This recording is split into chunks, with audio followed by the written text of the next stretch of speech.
really excited to launch my book tour, DeRo My Life. And first I start in Atlantic City, then I go to New York. From New York, I go to DC. From DC, I go to San Jose to Houston, then Houston to LA. So So, that's obviously, next time we got to get you here, physically into the Chicagoland area. yeah, for sure. I've had some great times in Chicago. Let's talk a little bit about your time, because DC United, San Jose, the Red Bulls, you would played on many teams here in the U.S. Chicago Fire, definitely a big staple here as far as sports teams here in Chicagoland. What was it like, especially the energy with the fans here coming to Chicago? Well, the fans in Chicago have always been high energy, very knowledgeable soccer crowd. And it's always good. They've always had good crowds when we went to play there, and it's always been the very knowledgeable soccer crowd. Let's chat a little bit about what's in the book. What are we going to see as far as your childhood? Is it more your sports here, or the combination of everything? Combination of everything. My journey, my life's journey, and as I mentioned, just growing up in a very hockey influenced country like Canada, growing up in inner city communities, metro housing communities.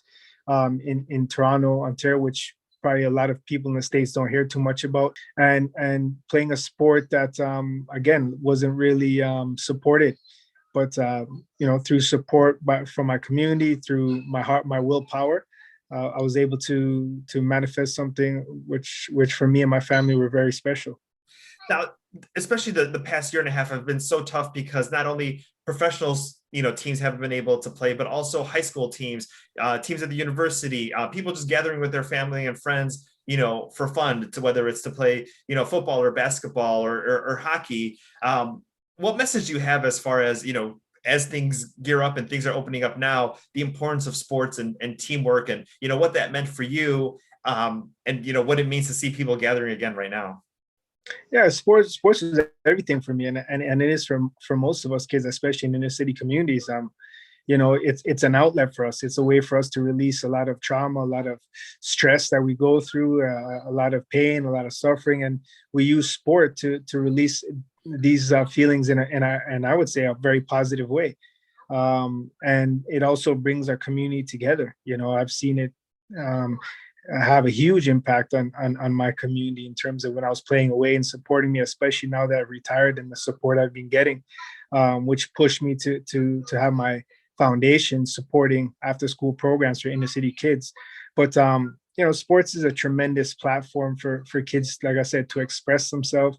It's a positive outlet to release energy, and it creates a great opportunity to bond, to learn about different cultures, and for me to see the world when you get to that next level.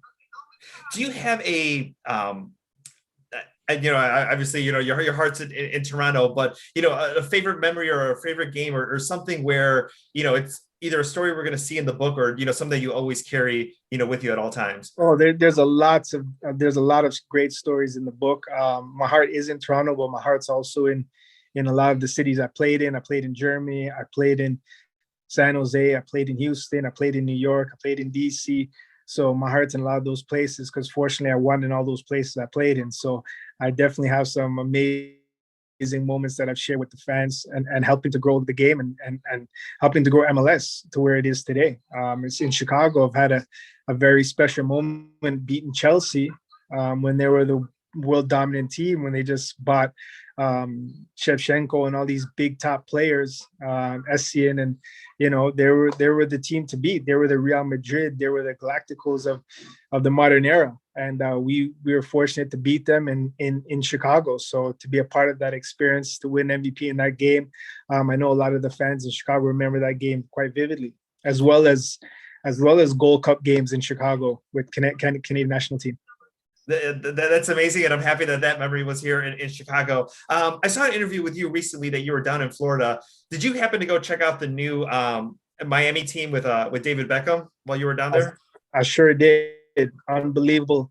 Again, to see where this game has grown and risen. I mean, look back to when we played Miami Fusion 2001. Earthquakes, and we beat them, which probably set them out of MLS, unfortunately. But to look at that stadium, Lockhart, to see what it's at now, it's miles away. Salute to Beckham and the ownership group for doing a fantastic job. I mean, you have the training facility right there, and then across the street is the stadium. It's immaculate. Yeah, and it's wonderful things, what you've done, what he's done as far as bringing, soccer or football, no matter where in the world you're watching this from, to the forefront, and all the teams that he played with, in Europe, in the United States, and then to bring that team here. Did you guys have a chance to chat or catch up while you were down there? Yeah, we did actually. They were training when I was down there. So, just tell me about the facility, about the team, and different things as an owner that you don't get to experience as a player.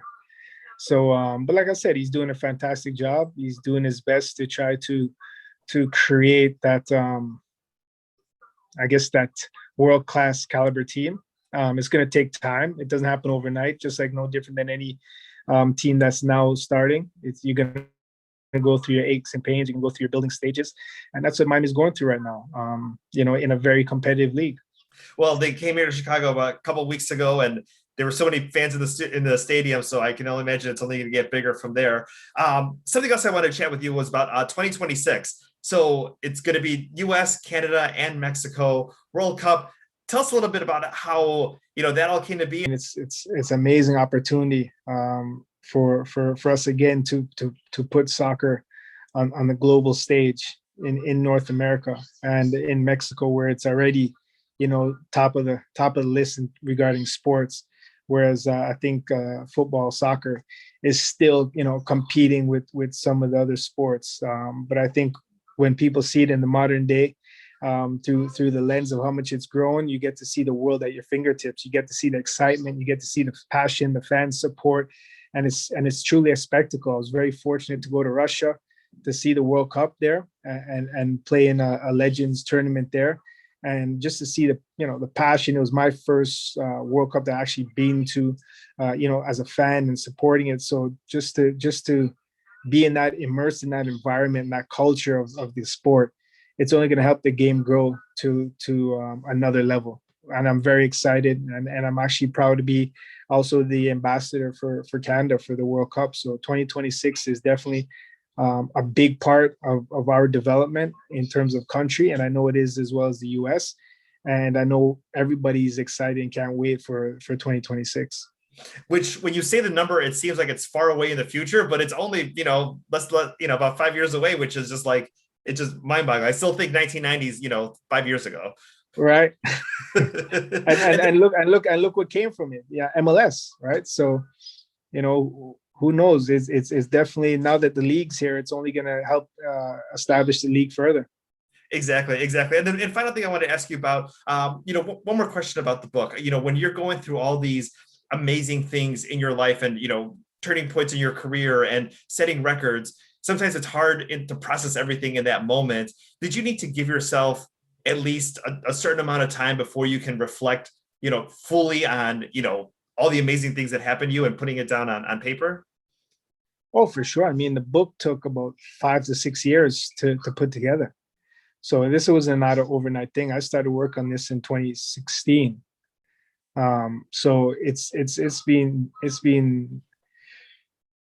been quite the journey putting it together. There's been many stories where I had to put the book down through just emotional experiences that took me back in time, and just like you, making sure that I'm telling the story authentically, and it's and it really captures the reader's attention in a way where they really feel my sentiment or feel the story, or they can put themselves in that position. And hopefully, it's a motivational piece for not only youth that are aspiring to be young professionals in any work field, but also adults. I've been getting a lot of positive feedback in terms of the book being a big inspiration for them, and that's really what it is. If my book could help motivate and help people that are going through various challenges, obstacles in their life to overcome, then for me, the book is a success. It is going to be a success. DeRo My Life, go ahead and get it on Amazon, your local bookstore here in Chicagoland. If you're across, the US, he's making stops, so make sure to check out where he's going to be. You may be able to meet him, get an autographed copy as well too. And Thank you so much for taking a couple of moments to chat with me today.